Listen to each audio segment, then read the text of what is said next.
Problem 14, Chapter 2, Section 1. We're going to take any group, and we want to show that if we have an equation like this, we can effectively cancel out on the left-hand side by removing a on the left on both sides to get b equals c.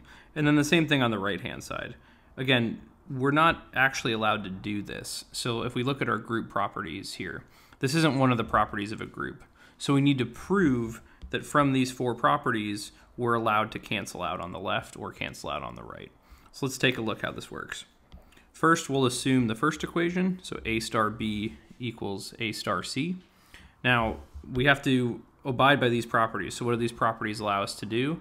Well, the inverse property allows us to assume that the inverse of a, because a is in our group, belongs to g.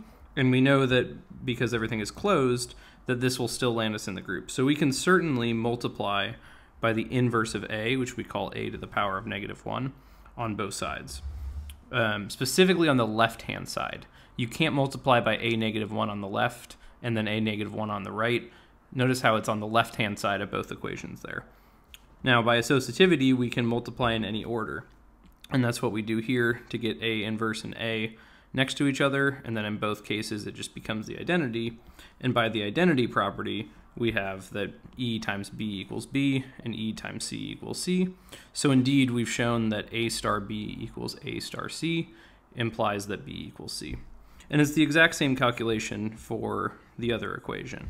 Here, we're going to multiply by a inverse on the right-hand side of both sides of the equation. And again, we get b equals c. So now that we've proven this from the axioms, now you may cancel on one side of the equation. So if you have an element on the same side, you can cancel both of those elements out.